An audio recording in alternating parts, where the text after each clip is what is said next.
Hey guys, Veebat here with another V-Plays, and as you can see, we are in the 1102 Bravo finally. This thing sports 3 engines instead of just 2. It still gets the same bombs, but its cannons are different. These cannons are going to have a higher rate of fire, but overall a shorter range.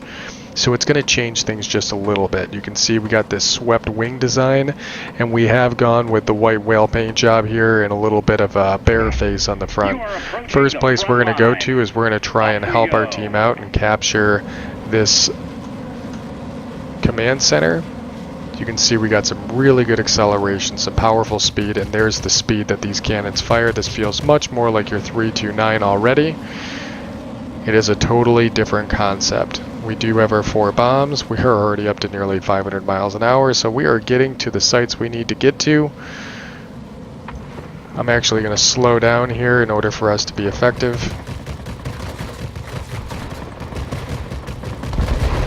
Oh.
Alright, that took a little bit more time than I would have liked.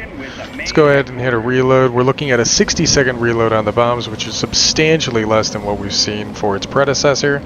And again, we do have quite a bit of power on these engines, and we can get up to a really good speed. It already feels much more maneuverable, albeit that it is still a ground attacker, so let's not get ahead of ourselves too much. Being able to traverse the battlefield at nearly 500 miles an hour, ooh, feels really good. I know it's only 480, but you're getting there pretty quick. 3 engines rather. Man, we are really cooking it. We want to get over here and try and stop the enemy from capturing this zone if we can. We do have the firepower to really bring it to some of these ground attackers. We are at a lower hit point pool right now. We are getting hit by an IL-40. Very powerful tail gunner. Well, we did not quite get the sight, unfortunately, and we lost an engine in the process. But we do have a majority of the zones right now. You can just see how effective we are kicking that nose up and getting those guns on target.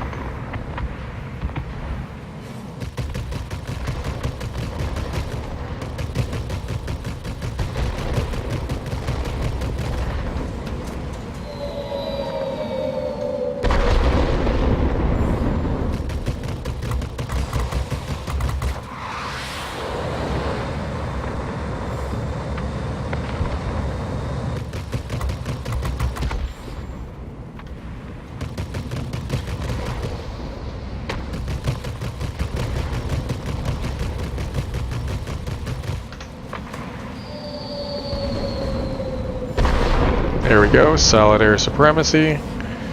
Yes, we are hurting on hit points, but... Oh no, we are not at air supremacy. There is a site yet to be captured from the beginning of the battle. What's going on over here? Looks like we're just about at air supremacy, however. Maybe I can get a shot on one of these aircraft. This might be a little bit difficult. Yeah, we captured the zone anyways. There we go, air supremacy. I'm not going to be able to outturn this guy. It's just... no, I'm not going to outturn anything, honestly. Let's see if the tail gunners are any good here. They seem to be effective against that air defense aircraft. Oh yeah, just the range, the power, man, this feels good. This is only a 90% crew too, so that's pretty good. We're trying to get him up to 100% since this is the first battle. Oh, let's get this guy. Nice easy target. Oh, but I'm not alone. Oh, what's hitting me?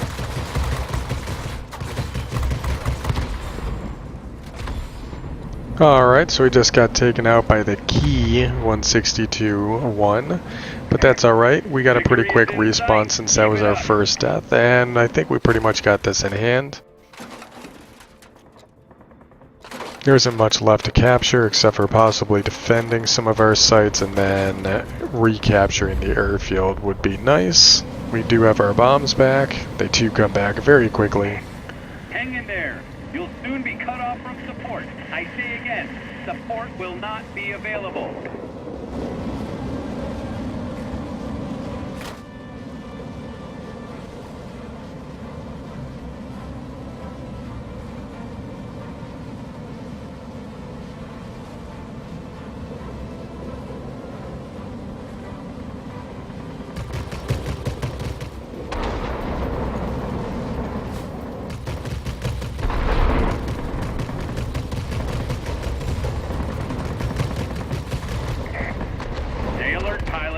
Large enemy force spotted over the airfield. We cannot support you any longer. The storm is too heavy. Do you copy? Over. I'm proud of you, pilot. Alright, so not bad for a first battle and more of a test bed if anything, just because we were against all bots in that battle. But I think it really showcases that at tier 10 you really are kind of entering into a little bit of a higher class of aircraft. It just takes all the things we've kind of liked about the entire line and made it that much better. So the 329, I enjoy the higher rate of fire, I enjoy the consistent 30mm cannons. It was a lot easier to engage other aircraft, and it was pretty speedy and maneuverable. We experienced the same type of thing when it came to the 1099 B2, albeit there was a little bit of a different gun configuration. Those 103s behaved a lot differently, as well as the option of the 50mm cannon. But again, I go back to the extra 2 bombs is really what I appreciated about the 1099 B2. Looking at the 1102B, we are getting those 2 bombs, and we're getting essentially a tier 10 version of the cannons that I had on my 329, which I did really like the 329, but it was time to get out of it and move forward. The tail gunner is just going to be that much better. The overall airspeed is going to be that much better, while the maneuverability is going to remain pretty much the same. It is a very cool looking airframe. I think it's interesting the way they've got this jet engine in the tail, as well as the jet engines mounted directly onto the fuselage. That is a different concept, but it's working so far, and the this tricycle landing gear, or not even tricycle, it's this inline landing gear. I forget what they call this, if it's bicycle landing gear, but then it has to have these little wheels on the wings. It's much like the way a U2 would land.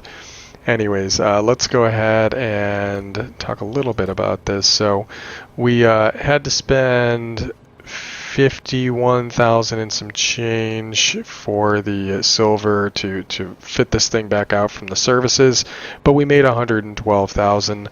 So there is a way to still kind of make money with these tier 10s.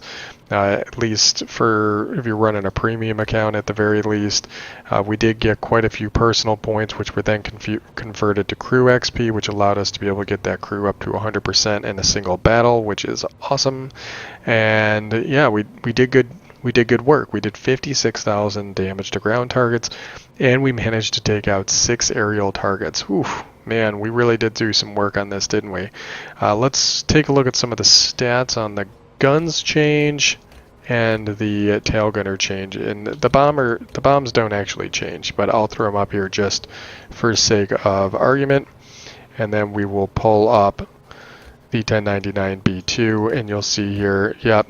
Alright, so yeah, they're the exact same bombs. The only difference is you're going to have a 60-second reload now opposed to a 90-second reload, which is way better. And then this tail gunner versus these, and then these 30s. So what's changing from one to the other? What do you have to look forward to? So you can see here with the tail gunner, we are getting a lot more range. We're getting about 300 more feet range. We have the same firing arcs despite the fact that you don't have another one on the dorsal part of the airframe.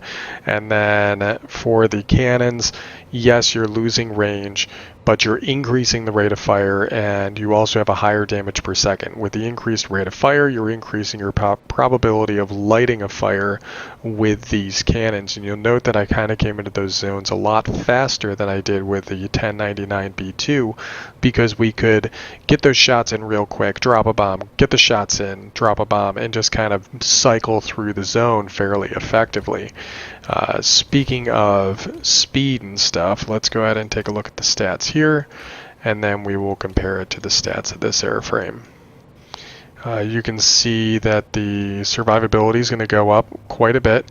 We're going to get nearly 2,000 hit points, and I'm sure that it's actually closer to that. No, this still takes into account Protection Expert as well as the modifications we put on here. So again, take this with a little bit of a grain of salt. But the airspeed is, I think, where you're going to see the biggest change here, because we do have a third engine, which allows us to be able to get up to 478 miles per hour opposed to the 435, and we do have a faster dive speed, but it definitely feels like we're moving faster all around. And you saw there that we had a cruise speed of 299 versus 280. When it comes to the maneuverability, the roll rate's a little bit better. It feels better. The roll rate feels better, but the minimum optimal speed is actually going to be higher. That means that you're going to have to stay at about 171 if you want to maintain maximum control of the aircraft. But again, your stall's still going to be at 99, so you can get down real slow if you have to, if you're all by yourself and you just want to get those guns on target to capture a zone. You get a little bit more on altitude performance, but that really doesn't mean anything in the grand scope of things. And then the climb rate's a little bit better, but again, we're talking about a ground attacker, so who really cares? A lot of it's just going to be how fast can I get to the next zone, especially since that's what the German ground attackers are known for. So far, being one battle, I've really enjoyed this platform. It is behaving exactly the way I was hoping it would. I think it looks really neat, and I'm glad I purchased this. I will miss the idea of being able to fly the narwhal version of the 1099B2, but I was never really married to it. So for me, this was a smart move to go ahead and get this platform, and I may be spending some time in trying to get this thing up to Specialist, which is going to require capturing 60 zones and getting 3,600 ground targets destroyed. Ugh, well, we managed to get 60 on that one battle, and that was relatively quick for a battle, so.